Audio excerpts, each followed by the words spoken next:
Welcome everyone to the weekly Dharma gathering. My name is Gail Spiva.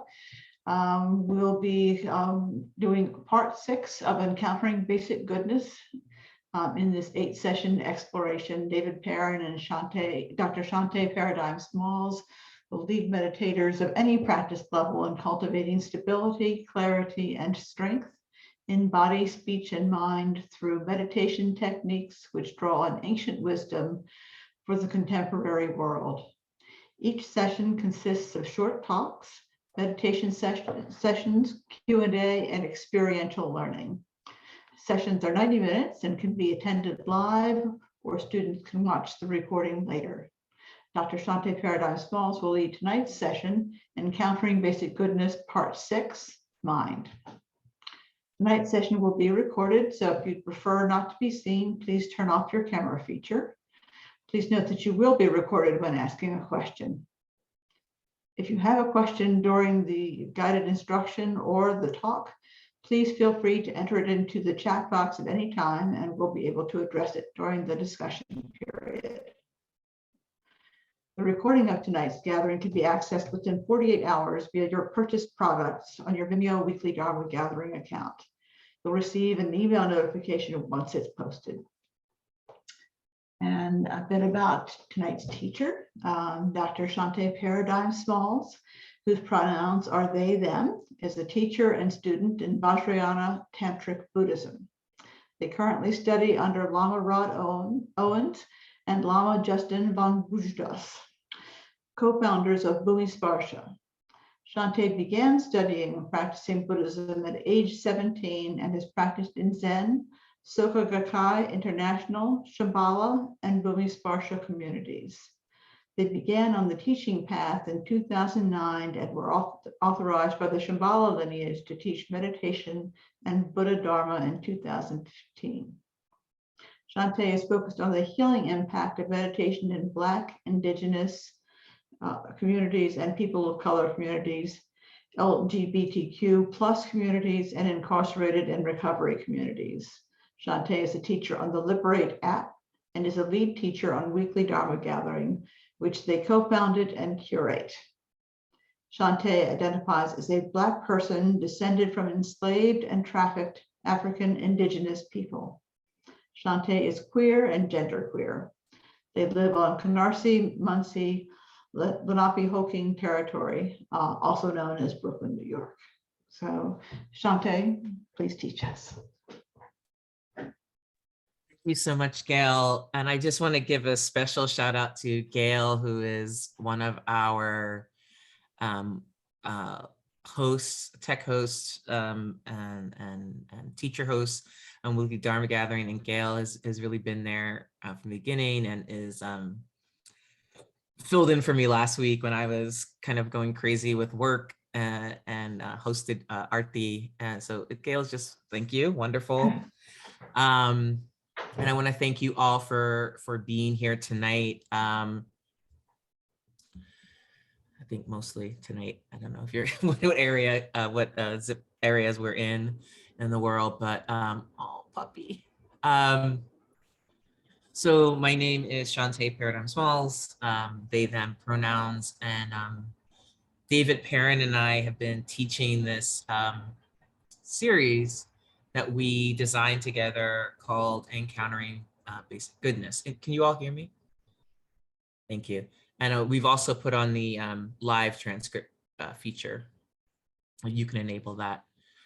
And mostly David's been teaching it because I was sick the last time in October. I was supposed to teach and then rescheduled for tonight. But we have 2 more sessions of this. I think I'm teaching the next one in January, Freedom.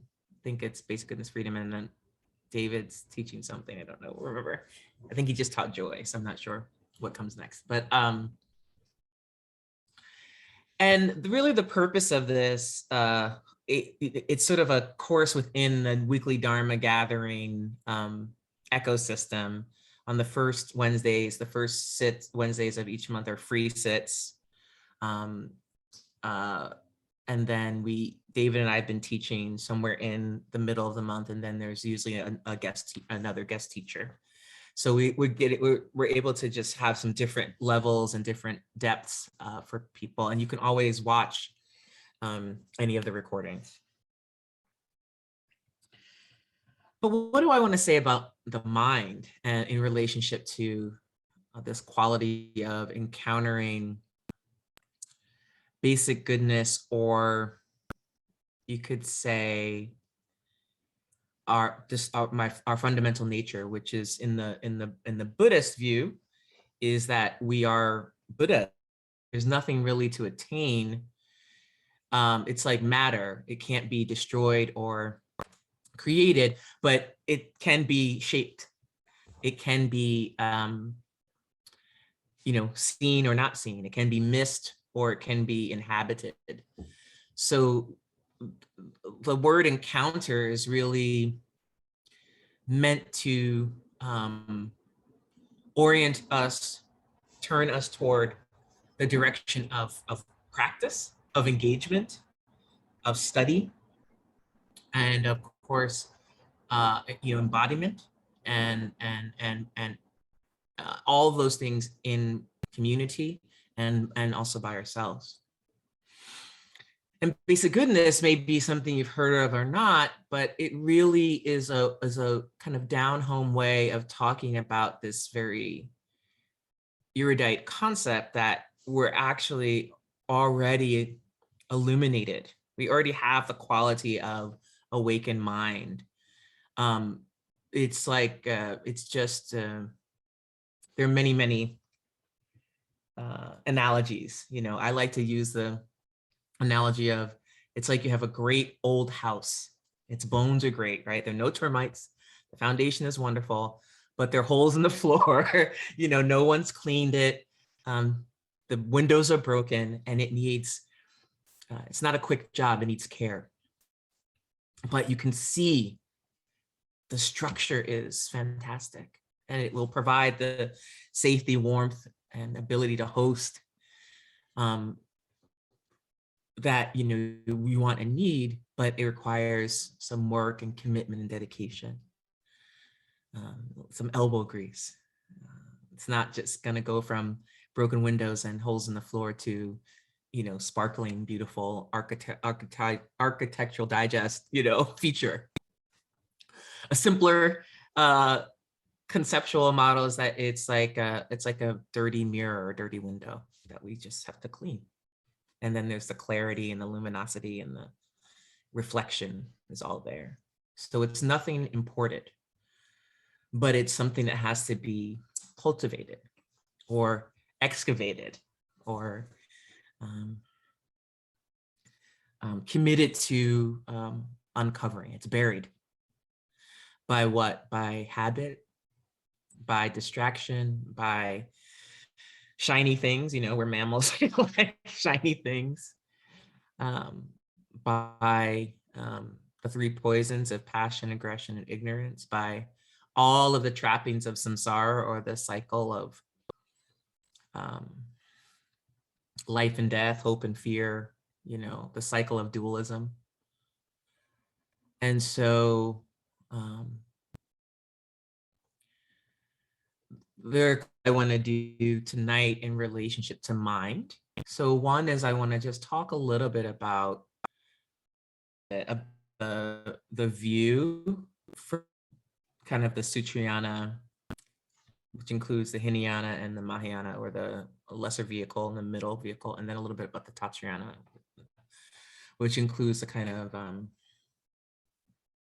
diamond path, the quick, dangerous path. And then I want us to do a little sitting, and then I have a little experiential thing I'd like for us to do and to work with the mind, which is going to be, I won't tell you what it is because then you'll think about it, but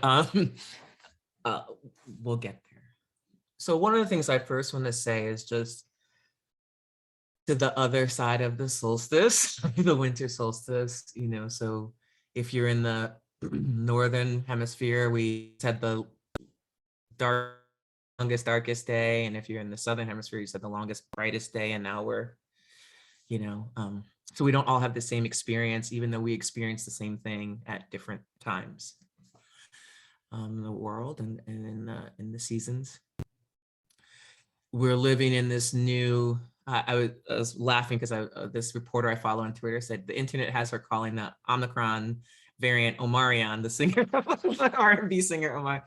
So, you know, I've been calling it Optimus Prime, Omarion, whatever.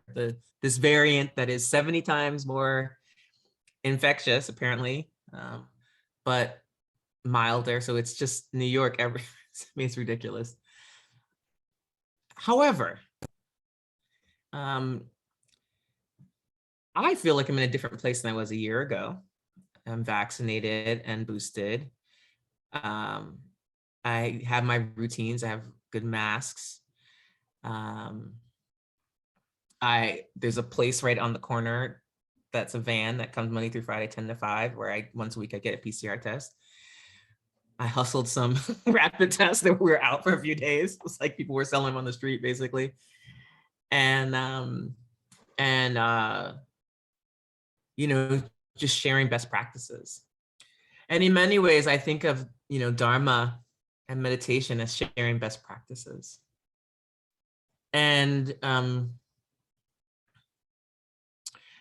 my mind, I mean, my body as well, and my speech, but my mind has been a place of a lot of activity always, but really in the COVID era, there's been a lot of interesting activity.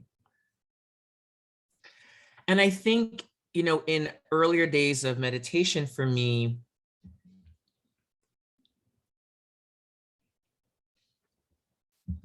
I would have been somewhat disturbed by what my practice looks like right now, and what my mind sort of feels like, or how I understand my mind when I, you know, take back and do my little evaluations.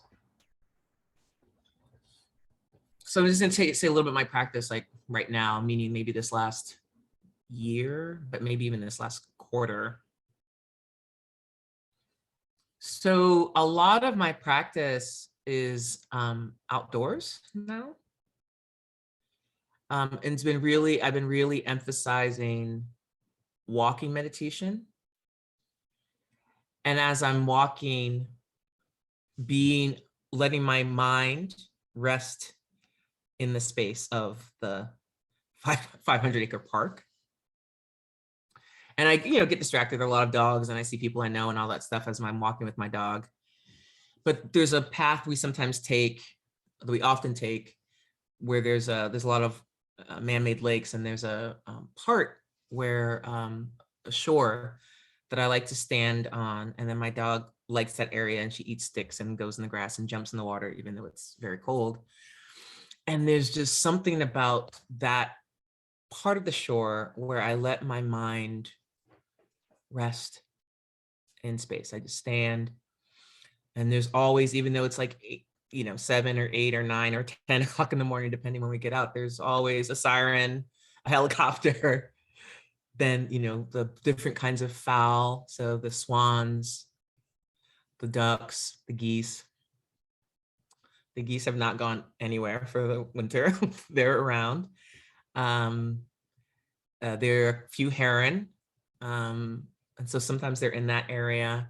Runners, bikers, dogs. And where I am is usually quite quiet. There's often someone meditating in that area. And, you know, maybe I'll do it for 5 minutes or 1 minute or 10 minutes. And whatever arises, I just let there's a reflection of my mind in the space of the park, the sky, and the water that allows everything that's arising to have a place. And so in that practice, it's a little bit different than shamatha practice, in the sense that I'm not, when distraction arises, I'm inviting it in rather than kind of noticing it and saying, you know, thinking or something like that. But that thinking is actually just part of the phenomena of mind. And that practice is really based on the training I've done all these years and the initiation officially into tantric practice, but really anyone can do it. Anyone who can do it can do it. but that's really been my practice. And then I've also been, I'm teaching a small, 13 or 15 person class with people who are going to take refuge vows in a couple of weeks, be their preceptor. And that's been really beautiful because I've been really grounded in refuge, reading about refuge and the 4 reminders and Panchashila, all the kind of practices around around restraint, around chilling out, and that's been really, really great. So, and my own current practices that that I'm supposed to be working with, I'm not really, are really 2 deity practices. One is a female deity, Vajravarahi or Vajrayogini, that Lama Justin gave to me a couple years ago. And then another practice is one I've had for a while, a male deity, Shiva Okar. And so those are my 2 main practices. And I'm doing a lot of reading. I'm reading a couple of books, and I'm going to give people some, if you're interested in sort of Dzogchen or Ati or Mahamudra practice of resting in the nature of mind practices, there are zillions of books, but I can give you names of some that I'm reading or have read. And one of the books I'm reading right now is called Wonders of the Natural Mind. And it's kind of this really cool book where the author is talking about, it's Tenzin Wangyal is talking about his experience. It's a book about Dzogchen practice or Ati practice, nature of mind practice. But he's also talking about his experience training. And then when he came to the West to teach, and the differences he noticed in kind of Western and Eastern students. And one of the things he said that is really great, there are a couple of things, and then I'll get into the good stuff, but I underline a lot of things. He's talking about visions. I was like, yeah, I love that. But he's talking about the responsibility of transmitting Dzogchen in particular. He's a Bun teacher. He's the indigenous religion of Tibet, but he also is a Dzogchen teacher. And he's talking that, the importance of direct experience. And that's really what nature of mind is about. It's about our direct experience, whether that's reading, practicing, eating, is really being available to our direct experience. And I remember there was a time in my life where I was really, really good, in my 20s in particular, I was very good at multitasking. Like boom, boom, boom, boom, boom. I had it going. And then it was like, I started to get bad at it. It was like actually, when I started getting deeper into my meditation practice, I started getting worse at multitasking. Also, as I started getting older, but I still am pretty good at multitasking, but I don't like to do it anymore because it's very draining. And it also causes me incredible physical anxiety. It makes my physical brain hurt. And, multitasking is just capitalism, right?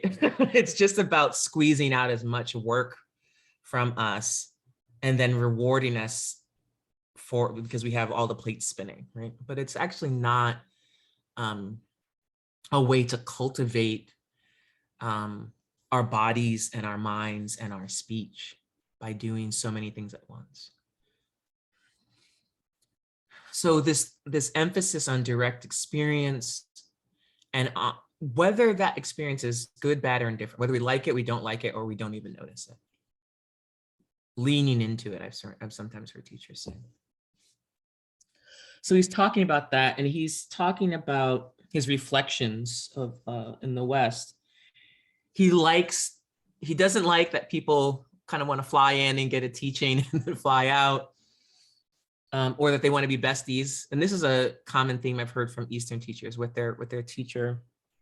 But he does like that many Western students have been exposed to different teachers. And so instead of comparing, they're open to the teachings. They have respect for the teacher, but they're really there for the Dharma, unless they're really studying with that teacher. And that he said this thing that I thought was really powerful, that the dharmic relationship is more important than the kind of worldly relationship he calls it. So maybe like if, for some people that might feel weird because they want to be friends with their yoga teacher or their dharma teacher or their sponsor or whatever. And it's not that friendship is discouraged, but the spiritual friendship is the transmissional part is the jewel, right? Because if the friendship falls apart, does the spiritual relationship fall apart? Okay, I'm getting off. Anyway, I want to just say a couple of things about Sutra and Tantra, according to the Nyingma tradition in Tibet, which is the oldest school. I don't want to get too in it. This is like this cool cheat sheet I have. But they break things into, vehicles, yanas. And, humans love a numerical system. But the first, according to this system, it's not that Hinayana, which some people feel like is disrespectful, and they call it a Theravadan tradition, but Hinayana is the name, right? Hinayana, the lesser vehicle, not meaning lesser in value, but meaning you work with less to really develop self-control. To really bring in the sense perceptions and all of these things, because we're, it's the view is wild, and so you need to bring things in. And the fruition of that is that you become this kind of arhat, or this deep practitioner who can stay in samadhi, in meditation for long periods of time. And this is really working with, that's really the Hinayana, but also in the Mahayana is really the path of renunciation. What are we renouncing? Our deep love affair with samsara. Our deep love affair with distraction, habit. We're renouncing the unintentional creation of karma, whether it's good or bad. Because if you create karma, you're going to reincarnate. Now, if you choose to reincarnate, you're bodhisattva. You're going to come back and you want to help people. But the mindless creation of karma through body, speech, and mind acts means that we're going to keep coming back, and maybe not as a human, right? Maybe as a being that can't hear the Dharma or practice it. I recently watched this movie, I think. I can't remember. I'm watching so many things. If it was a movie, or I think it was a movie, and it was based on a legend of two sisters, the white snake and green snake. And I love when this happens. I watch these movies and they're Dharma movies. So it was like the sisters, something happened and somebody kidnapped someone's baby. I don't know. It doesn't matter. You can drop in. It's like a soap opera, right? It doesn't matter. And they were fighting this monk. And this monk's, he was a Vajrayana monk, which you don't often see depicted in, I've seen it, but you don't often see it, right? So he was a tantric practitioner, even though he was Shaolin. So I don't know how that worked, because that wouldn't happen. But anyway, and he had all these cool things, and he was like, boom, bop, bop, they're fighting and they're doing martial arts, and he's like doing, and they got a dragon, and he's got a this, and then he says, you all need to learn a lesson. So he sent us to a hell realm. And the story goes from there. How do they, and it was very powerful, because it was a total Dharma story. And then I was reading reviews of it, and it was like, this is so confusing. And I was like, oh, this person doesn't realize this is Dharma, right?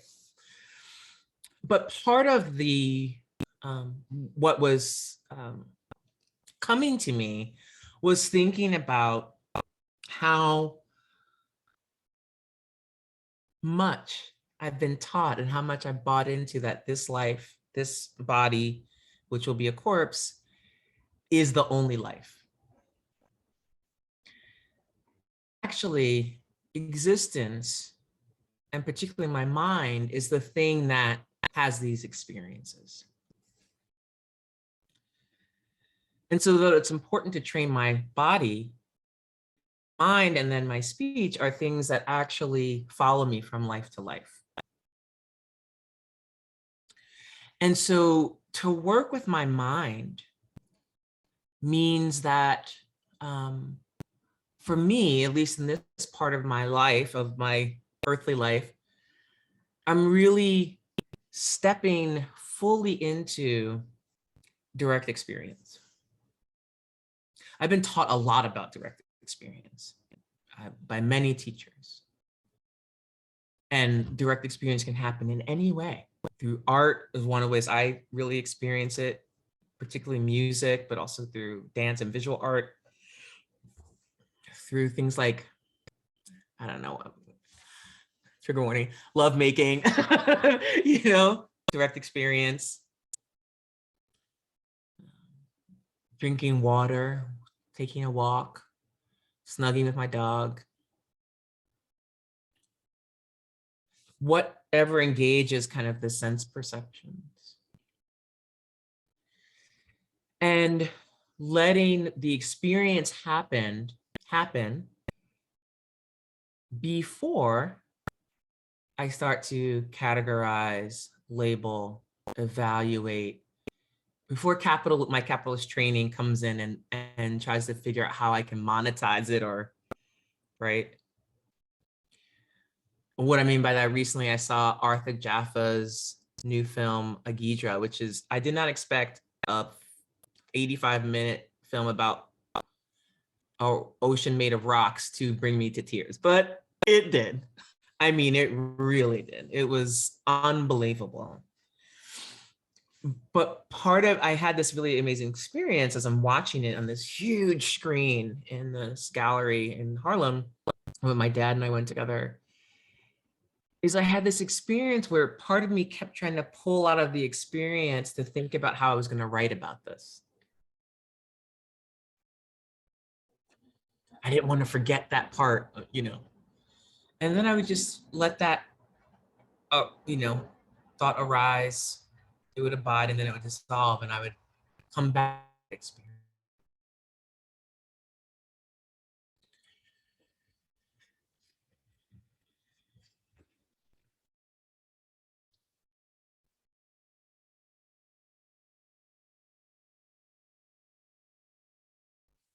And so one of the reasons direct experience is so important in Tantra, I mean, it's important for itself, but the training of it in some ways starts with visualization, deity practices, or even mantras, or sacred speech, or even sacred sounds. And so, and that's all built on the ability to hold our seat in shamatha. And when I entered into Tantra, I was very excited. It was very ego driven. I was very like, oh, I'm a sadhaka now. I'm a tantrika. I'm gonna do all this cool stuff. And then what I realized is that it wasn't like I graduated like high school and went to college. It was like I had to do kindergarten through graduate school. That's what it was asking all at the same time. It wasn't like leaving anything behind. And it was really like an opportunity to be very simple and enjoy unadorned experience. And so sometimes that unadorned experience is a panic attack. Or it's insomnia. Or it's incredible worry. Or it's rageful anger. But when I experience it directly, rather than trying to at first shape it or control it or dodge it, I begin to it's hard to find words. Let me see.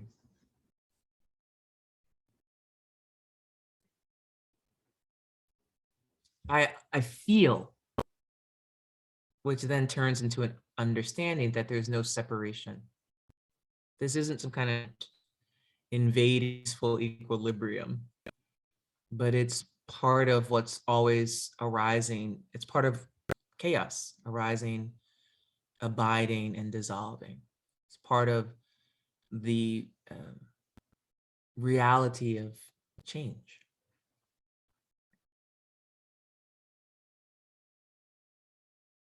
And there are direct experiences I prefer, and there are direct experiences that I do not like. And then there are direct experiences that I miss because I'm indifferent toward them. So this is cultivating a quality of mind where I can be aware of what's happening, and I don't have to go away from it, but I can just hold.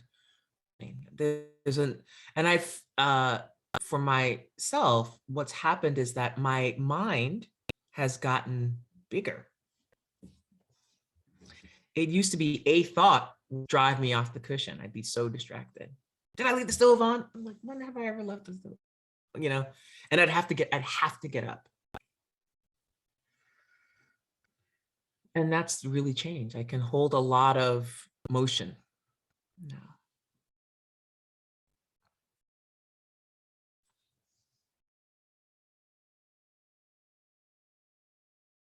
And so really the practice of in Tantra, it's purification. There's a lot of stuff to do. There's transformation. There's a lot of stuff to do. And then there's self-liberation, a lot of stuff to do.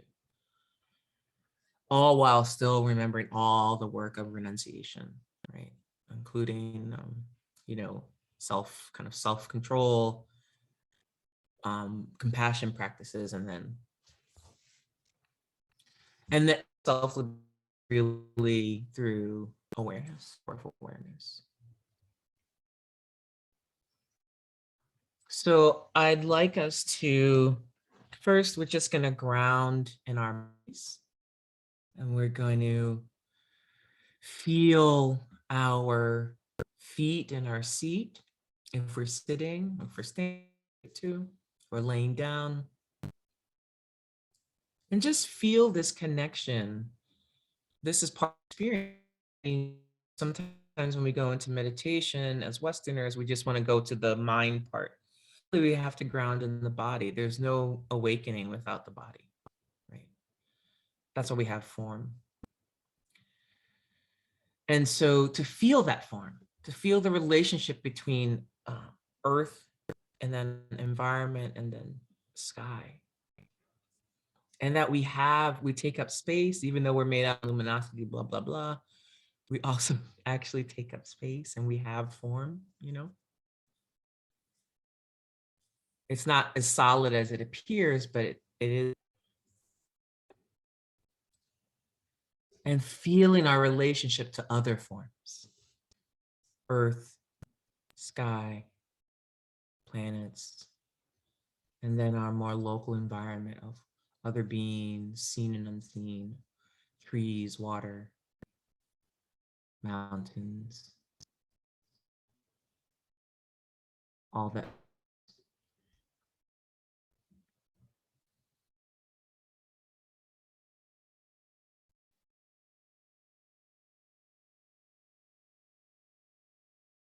And then there's a way we can also just touch base with the movement inside of our body and our emotional field. Not to change it, but just to feel what's going on. Like, I might feel weirdly cold in places right now, and there's nothing bad about that. But just to notice the body outside and inside, and then how we feel. which is really the language that humans communicate in and through.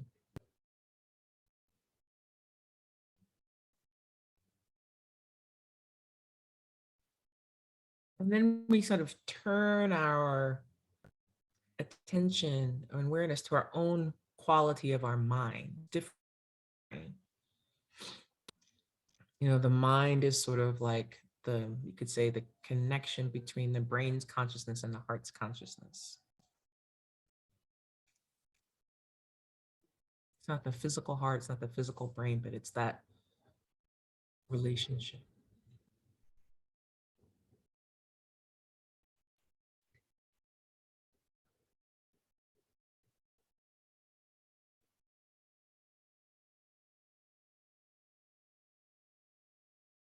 And to help us kind of balance, we imagine, you know, ourselves solidly connected to the earth through our center, our central channel, or our spine, which is not just a physical um,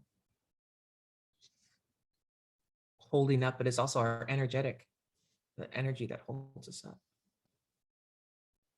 That spine extends into the earth, through our body, and into the sky. You can hang off of it. And then the breath is the thing that connects all of that. We've been breathing this whole time. The breath is both of the body and not. It is physical and not.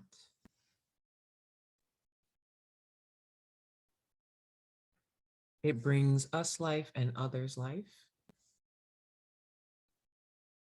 It lights up the whole system.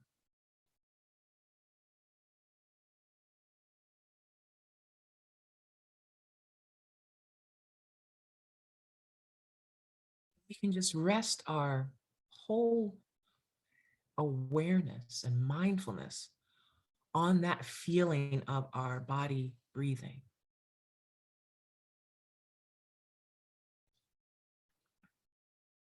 Inviting in what we might call distraction, physical sensation, emotions, thoughts, inviting it in, making space.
Place.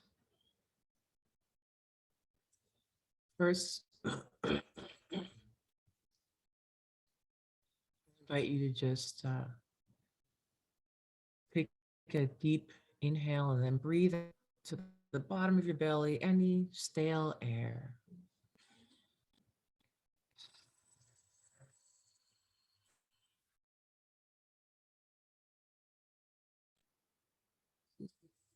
Stale air from your body.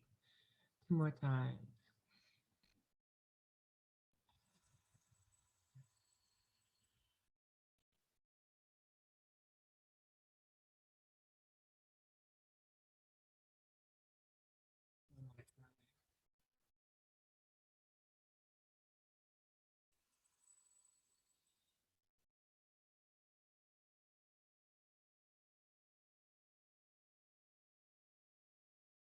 You feel dizzy or lightheaded, just ground yourself.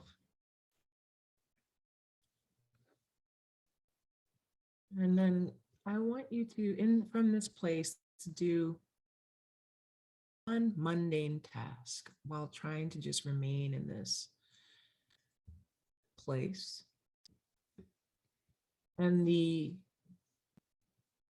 your mindfulness or your attention, your awareness is going to go to that task. So it could be you can make a cup of tea, or you get yourself a glass of water, or you take yourself to the restroom, or you fold the blanket, anything mundane, maybe something that takes a minute or two or three. And just try to remain in that direct experience of whatever you're doing. So I invite you to do something physical. So maybe get up. It could just be walk to the next room. Maybe not go outside your domicile, but maybe it's go look at a bookshelf, and just try to be in your direct experience as you're doing that. I'm going to sip my tea as my direct experience.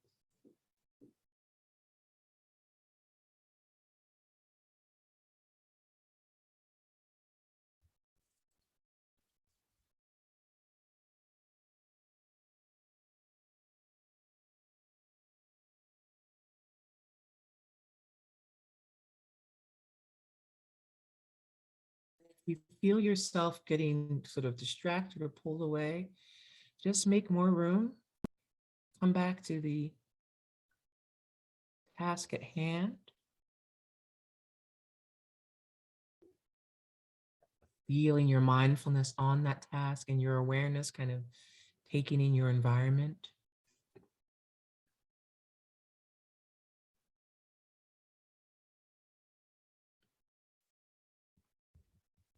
And whenever you're ready, you can come back to your shamatha peaceful abiding practice.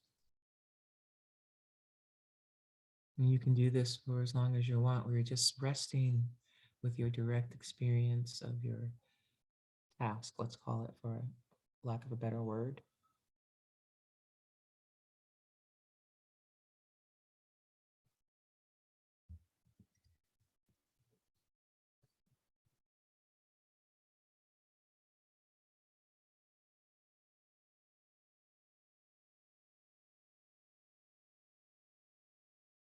It doesn't have to be anything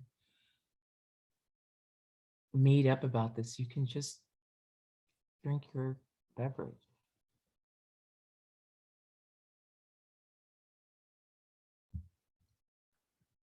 But with a sense of actually experiencing the taste, or whatever you're doing, the temperature,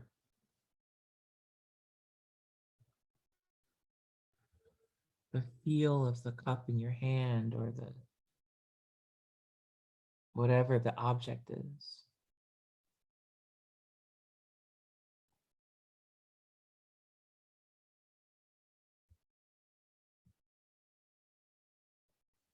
All of your mind and body that are coordinating.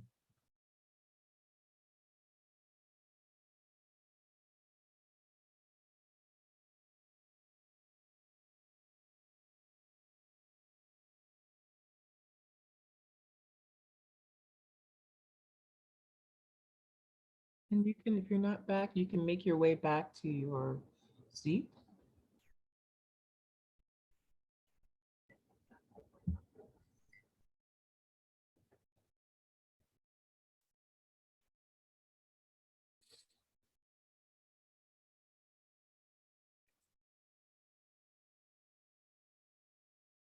Coming back to the feeling of the body breathing, grounding in the earth.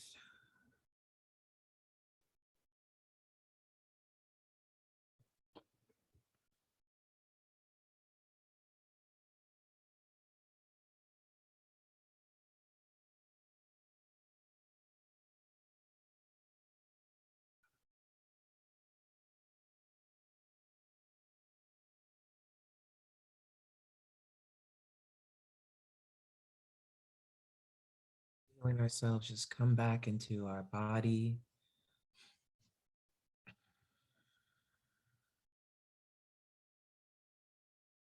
Feeling the body breathing.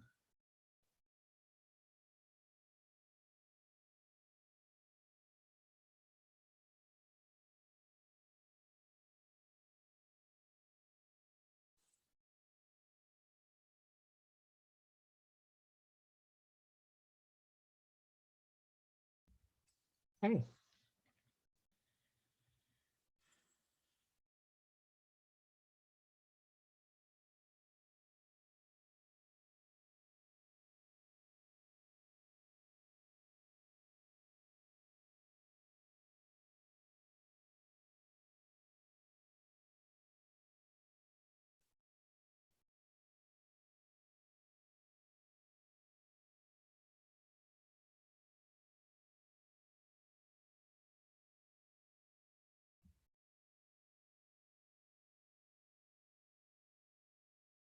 Does anyone want to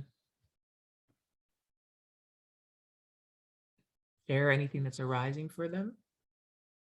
You can just unmute yourself, I think, and speak. Or if you are shy, you can type it in the chat. Or if you don't want to be on camera, you could turn off your camera and ask your question. So 3 options.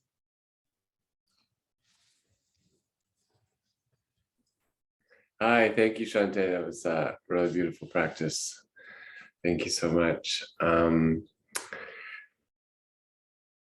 Yeah, I mean, it's very interesting, the the topics you've chosen tonight. I had a intense, unexpected interaction with the client on Monday, and I went to the bypass. Was there with my lipstick and this big, hairy, ugly boar. Just everything's gonna be fine. The universe is conspiring. I didn't like her anyway, and everyone was concerned about me. And oh no, I'm a good Buddhist. I'm gonna be just fine. Not even bitchy, just so passive. And I went to bed, or I did a small practice and went to bed early, thinking that was a healthy choice. And I woke up at 11:30, and I was like, wow. Like, I was eating Cheez-Its, and I was like, there was a pint of ice cream open, and like 2 cans of sparkling soda. It was a big night for me. It's losing my shit. Whoa, slow down. But emotionally, right, to be having that feeling. And you spoke about what's arising, and then out of nowhere, like, of course, because the dialogue started, oh, you're so bad, you're out of control, where's your equanimity? And then out of nowhere, I don't know where the feeling came from. The universe said, oh no, this is how people feel when somebody shits on them. Like, you haven't been in touch. At 54, you don't. Right. This is the practice, baby. Be pissed off and be Yes. be there pissed off, and Yes.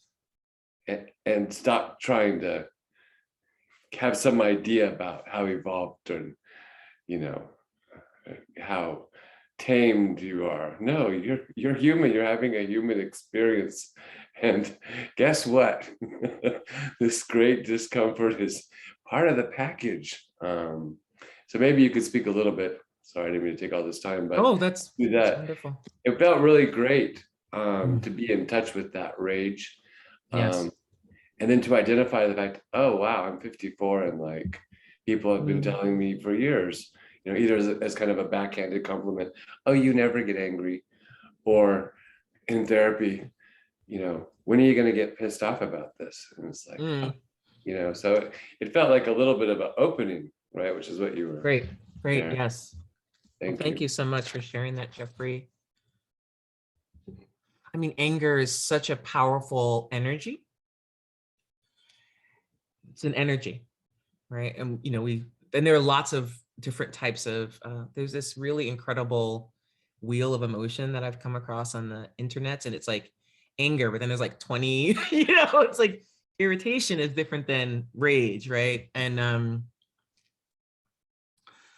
so part of the Western training, and I think I'm not a white person, but I think part of training for white-bodied people is that mastering anger is some kind of goal because, you know, coming from all that European stuff with the humors and like not letting things out.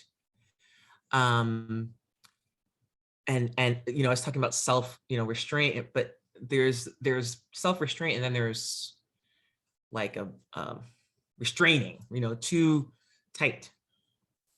And so there's a difference between feeling, oh, this is not good, or I something is telling me whatever's happening between me and this person is like, doesn't feel good. And, you know, we cultivate the ability to be in our experience without causing harm to ourselves or others. So some people experience anger and rage, and then it just comes, they vomit it right out. And, you know, and so that's unskillful. And then the other extreme is what you're talking about as a kind of,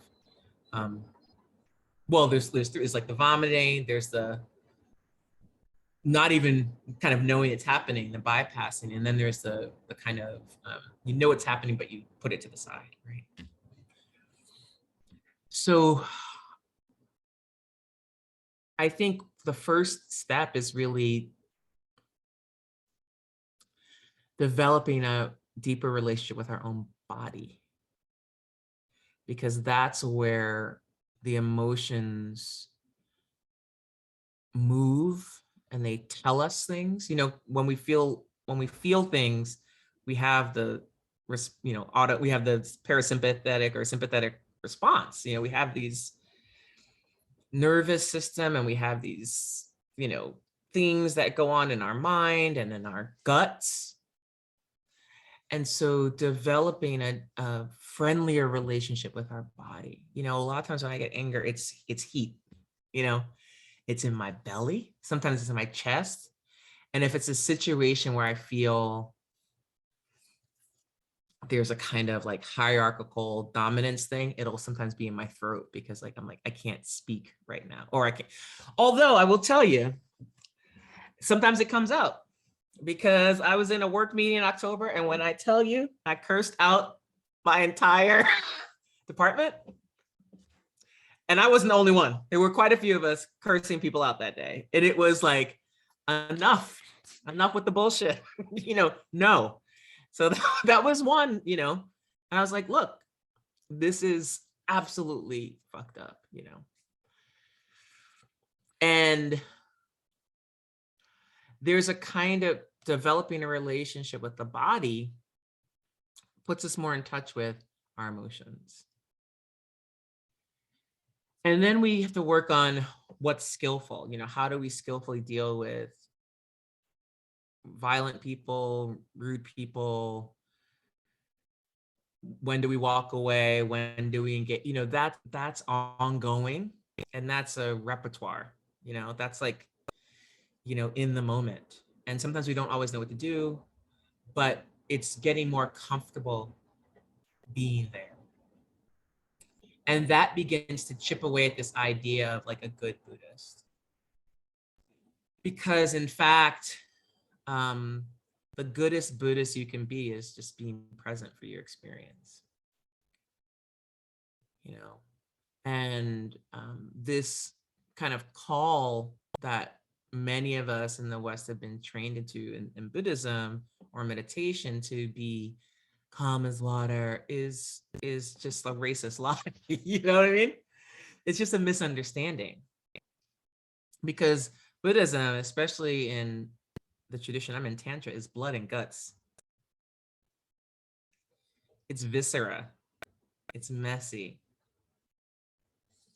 And we learn, yes, to renounce, you know, to engage in ahimsa, you know, where we're not trying to do any harm, but that doesn't mean it looks a certain. You have to find the shape that is Jeffrey, you know, in a way, because there's a reward sometimes for being unflappable, and it's good. It's good not to just be like, you know, take on other people's insanity, but it's not good when we, you know, put it in it's like one of those biscuit gets in the can. You open it, it pops open, you know. Cultivating a relationship to our body. So sort of doing some investigation, some contemplation. I mean, you know, there's the therapeutic side that's very important, but some contemplation about what am I getting out of? I'm getting something out of this that's enjoyable. I'm getting some reward, right? I'm getting some reward from being good, or what I perceive others perceive as good.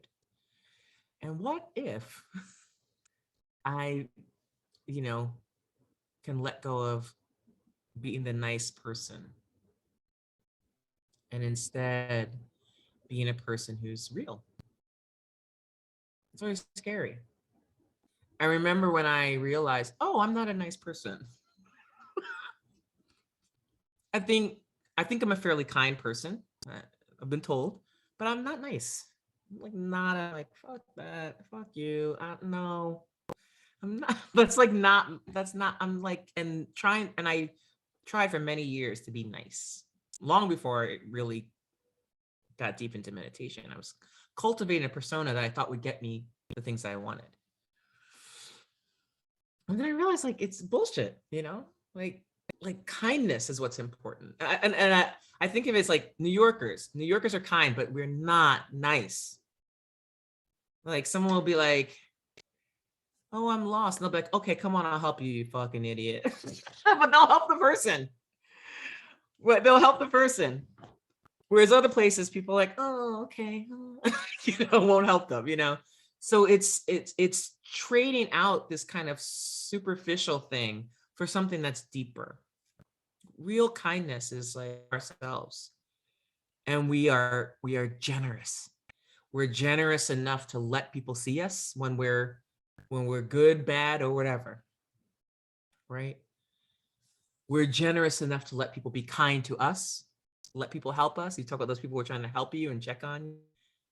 That's kindness. It's kindness to let other people help us, you know? To be able to receive a gift is just as important as giving a gift. And being on the receiving end of someone's kindness, someone's generosity is so important for us to all cultivate that ability. You know, and so it's like you can drop for a moment, you know, maybe not immediately, but for a moment. What if I just say, even in my mind, oh, this feels really hard. Then you come back, you know, with just acknowledging your own, and then it doesn't like sneak up on you like a freight train. So that's something I would say. Thank you.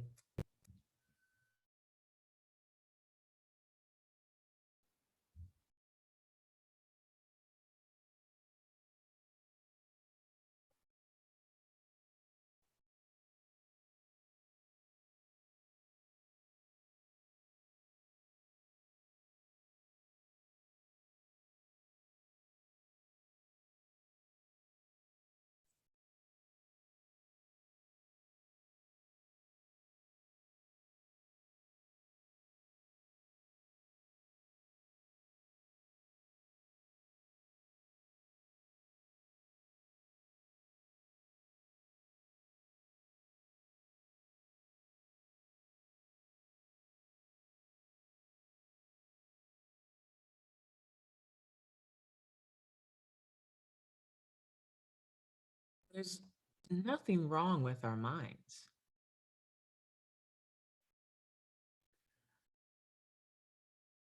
Yet they need training. First, we train our minds with shamatha, shamatha vipassana, peaceful abiding that leads to insight. If one, you know, that's in the early stages of the path of refuge or the path of renunciation, you know, the 4 reminders that turn the mind to the Dharma, the precepts, the Eightfold Path, the 4 Noble Truths, all the early Buddhist sutras, when we have stability, clarity, and strength, right? When we can rest our mind for a time, when we're not, um, when every little thing doesn't throw us hither and thither, you know, when we know when we have some clarity with our own mind and we're not afraid of it and we're not hiding from it, and our mind really being all of our stand-in for our entire consciousness, you know, our experience, you know, then we have some ability to begin to relate, to grow through interrelation, to practice through interrelation. And on that level of training, it's really the practice of compassion. Whether it's the Lojong slogans, you know, whether it's um, uh, metta, it's you know, the kind of acts we do. It's more interrelational because we have more stability to. Now we're not going to just like fuck everyone up we come into contact with, right? But there's some ability to kind of bring a sense of wakefulness through the way we with the world, you know, with other beings and with our environment as well as with ourselves, right? And we're mixing our mind with the world a little bit more, right? That's like walking meditation. So they say the walking meditation is like the transition between meditation and post meditation the rest of our lives. So we don't have to always sequester ourselves. We can actually be in the world, taking a walk in a way that's we're practicing, right?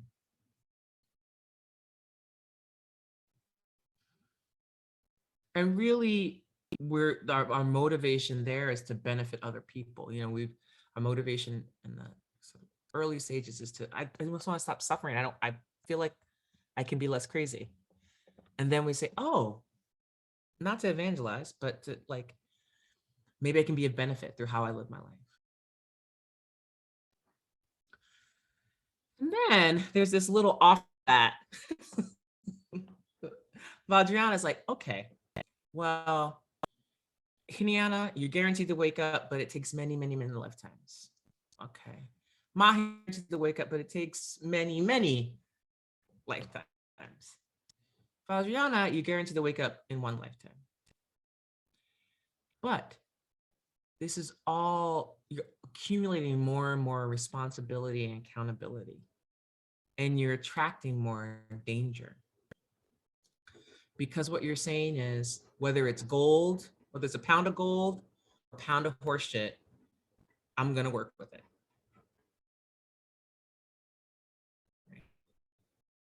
It's and particularly experience has been that my neuroses have been the horseshit gold doorway.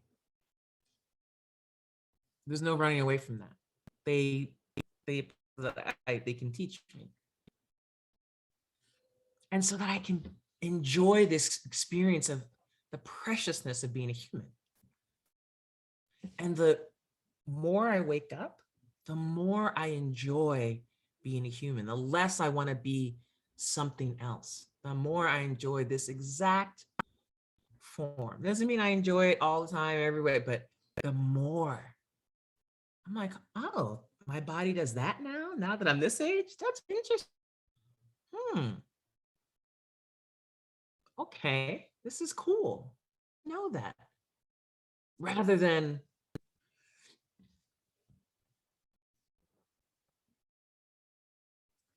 and ultimately, this is to prepare me and all of us to when death comes, as it will come for everything that is living, I can be as unafraid as possible as I walk through that great doorway, the great unknown, to the next experience. And so that I can not grasp and not suffer. and I can remember the lessons I've learned and have the Dharma, written all in me. And the Dharma here just really means whatever brings you wakefulness. It doesn't have to be Buddha Dharma necessarily, in this context yet, but anything that wakes you up.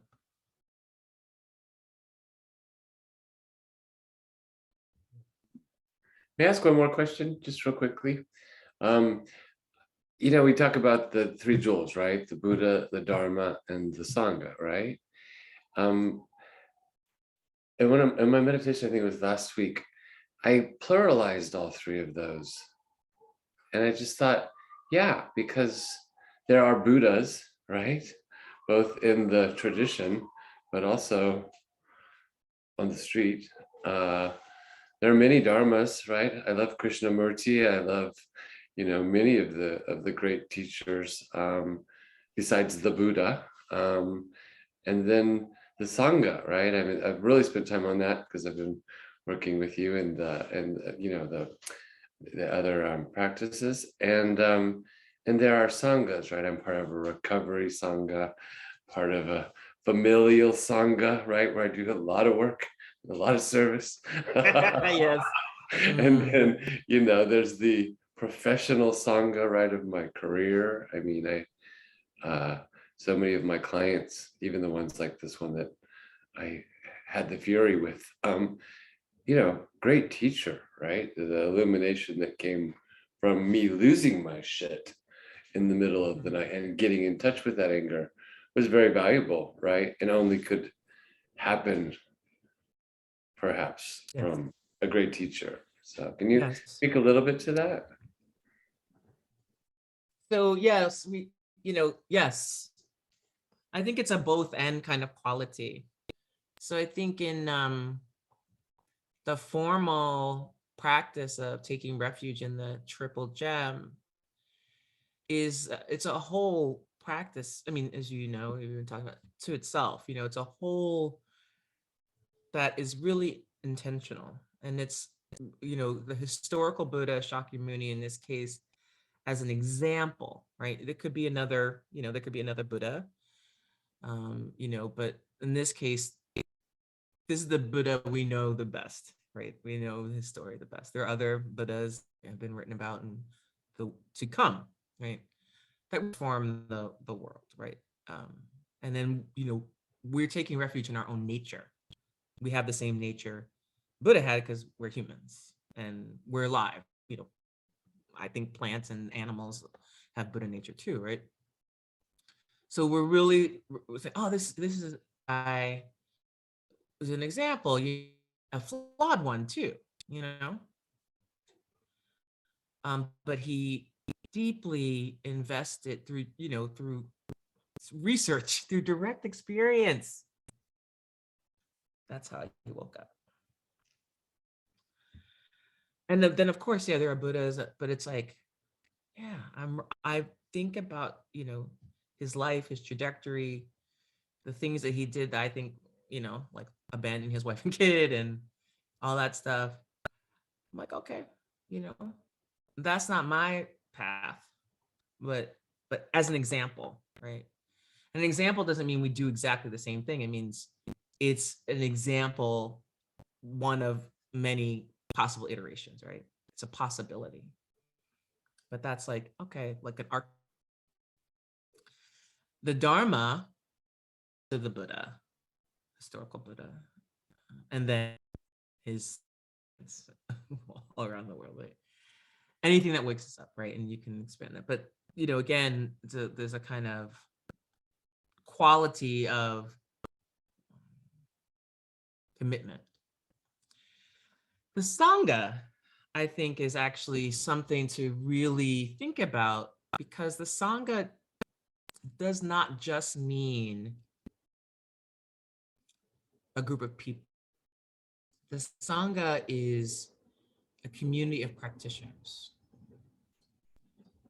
And so one of the things for me makes work such a different environment than, say, Sangha, meditation Sangha, or even a recovery meeting is we do not have the same goals at all. Or if we do, there's a mission statement in my job. It's so far from, there's no practices. You know, when I was in nonprofit, we say best practice. What are the practices? So the practices that are cultivated in my workplace, so my workplace in my industry, and maybe most industries, are transparency, lack of communication, violent hierarchies, trying to get away from something for nothing, adjunctification of labor, you know, inequality all over the place. And so that's not my Sangha, because I don't want to practice what they're practicing. So there really is, the Sangha is intentional, right? Full. And you're saying what we're doing together is about transforming samsara, not just, you know, spinning the wheel and every once in a while it's something nice, but really we're working together, we're practicing together. And that could be in a family setting. There, I know many families that practice together. You know, David Perrin, my friend here, has much more experience and training in that area, but that you can, your family can be a site of practice because you're practicing together. Or your work can, I know my friends who teach meditation at work. But the Sangha to me is almost the most important, because it's where you put Buddha and Dharma into action, because it's wild. Our minds collide, it's wild, it's a lot of space and colliding, and it's crazy. And how do we work with that? You know, it's not scripted. It's almost like improv, yes and. You know, yes and. I'm going to say yes to this experience. And it may be really scary, and I may not exactly even know what to do, but I'm going to say yes to the experience that I'm having. And sometimes it's just acknowledging that it's happening. I don't have to do anything. Just like, I feel uncomfortable. I feel uncomfortable. This, my stomach is bubbling, or, you know, I'm sweating, or I really want to get out of this situation, you know, or whatever it is, or, oh, I'm curious, I'm interested, and whatever. And so it's really learning to work with both a kind of deep depth. It's like the y-x axis thing. You're working with both the kind of verticality and the horizontal. You're working with depth and breadth, right? So yes, the breadth of the possibilities of Buddhas, but then the depth, we need the depth too. You don't only want the depth because then we can get really rigid, and we don't only want the breadth because then it's very topographical, it's very thin. So we have to work with both. It's like anyone here who's a singer or musician, you know, one of the reasons you do scales is to stretch your vocal cord or to stretch your ability. So the higher you can go as a singer, the lower you can go, or vice versa, right? So we want to be able to do both. We want to have deep commitment and also be able to then see the possibilities, right? So, you know, there's real effort. You know, it's one of the eightfold paths. So it's right, but I don't like to use right, you know, right speech, right effort. It's like, wait, you know, it's like the effort that's actually about consistency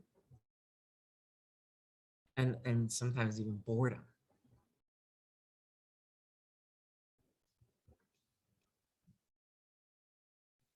So if we have a few more minutes, if there's any thoughts or questions. Last thoughts, questions.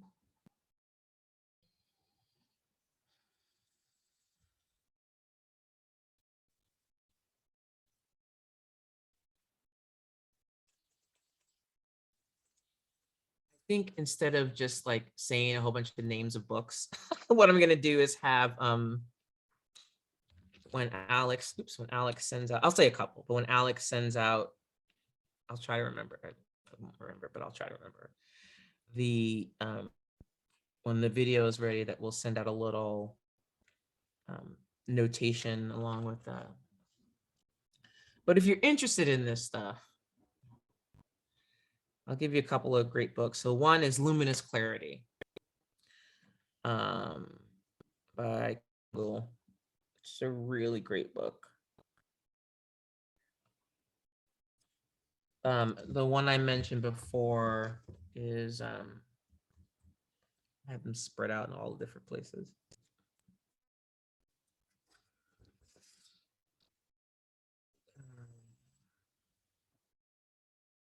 One Natural Mind, Wonders of the Natural Mind by Tenzin Wangyal Rinpoche. So that's a book on Dzogchen practice or Maati practice, but from the indigenous Bun tradition in Tibet. So it's has a little different flavor, which I really, that's why I'm enjoying it so much.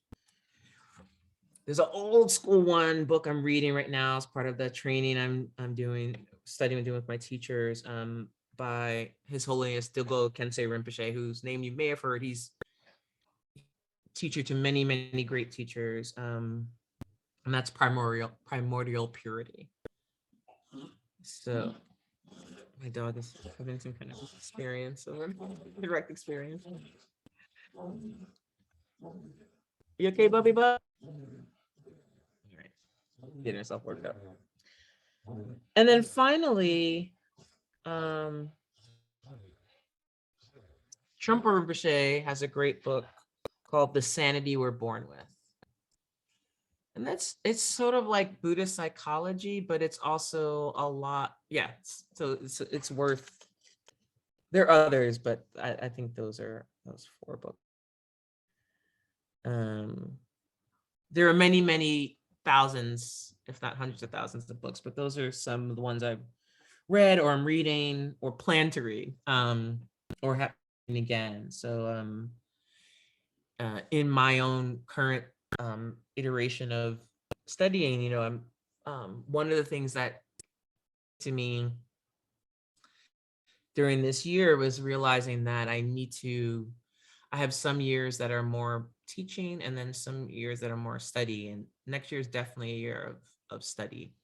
So I'm teaching a little bit in the beginning of the year, but I really plan on, making next year a year of kind of reading and studying with my and some other teachers, and hopefully retreat, a lot of retreats or longer retreats too. So I just that became clear to me that's there's time for study, there's time for practice, there's time for teaching, and there's time for real kind of deepening. So I want all my most heartfelt wishes for your continued safety and health, and also happiness. We are living in a wild time. It's not the first wild time, but it is the time we're in, and we're alive for it. Wild, and on many, many levels. And that offers incredible possibilities for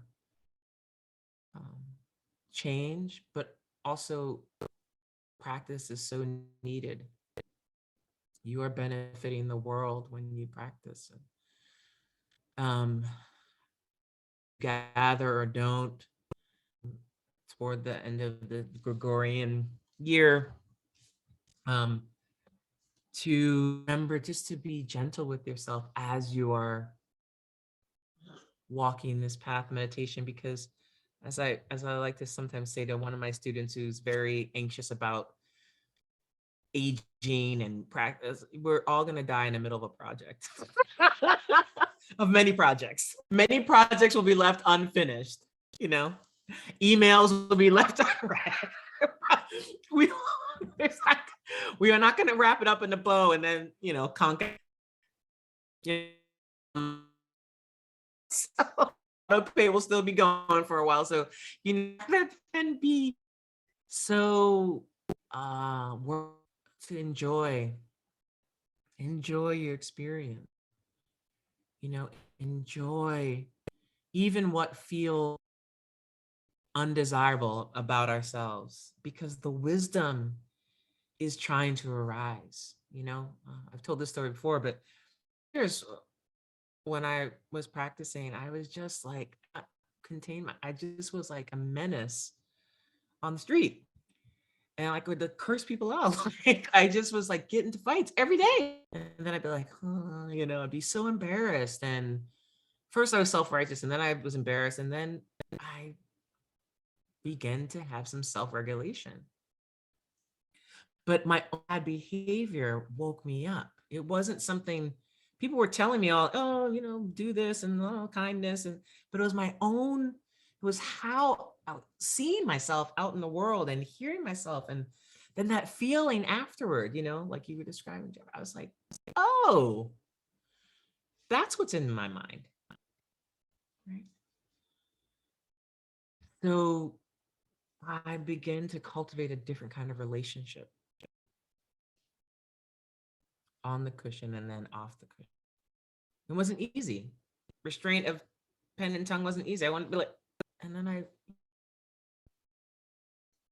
would learn something. So enjoy your, you know, and remain open to learn from it. We can learn from the bad stuff just as much of the good stuff if we're pointed toward wakefulness. If we just behave badly all the time and don't learn from it and have a change of mark, you know, have a change of our behavior, have a change of orientation, then, you know, but if we learn from it, burn up those karmic seeds.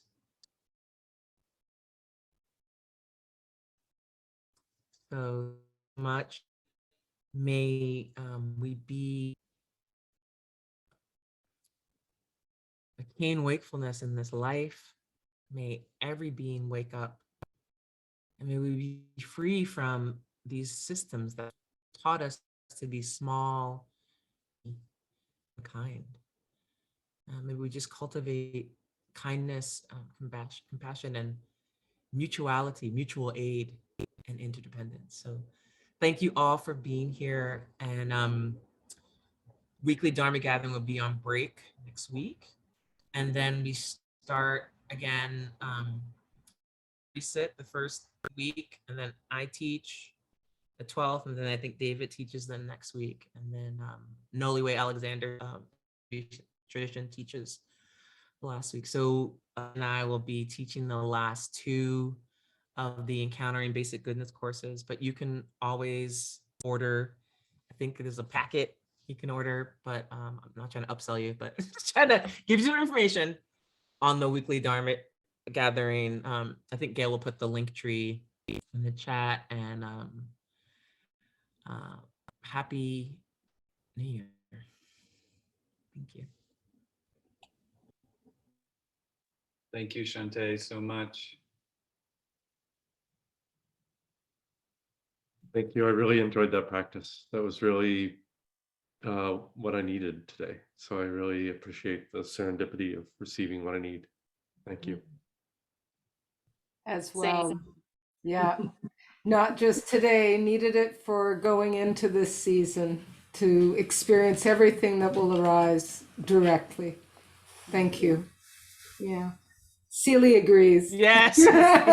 She experiences everything directly. Oh yeah, the dogs. We can the animals learn for sure. so much from cats our Oh. companions. Yeah, our Our companions. companions. Yeah. Bye. Thank you. Gail, do you want to do up? So I wanted to thank Shanté for teaching tonight. I very much appreciated it. And I want to thank everyone else for joining us for tonight's online Dharma gathering. As Shanté said, we'll be off next week for the holidays, but we'll be back the following week on January 5th for an open sitting led by Christina Lopez. The special session is offered free of charge. Please use the code WDG free at checkout. Also, please consider becoming a subscriber if you are not already. We have a 7-day free trial that you can find on our website. Tell your friends. And finally, you can follow us on Instagram at Weekly Dharma and on Facebook at Weekly Dharma Gathering. So thanks, everyone. Thanks, Shanté. And stay safe. Thank you much, Shanté. Thank you so much. Good night.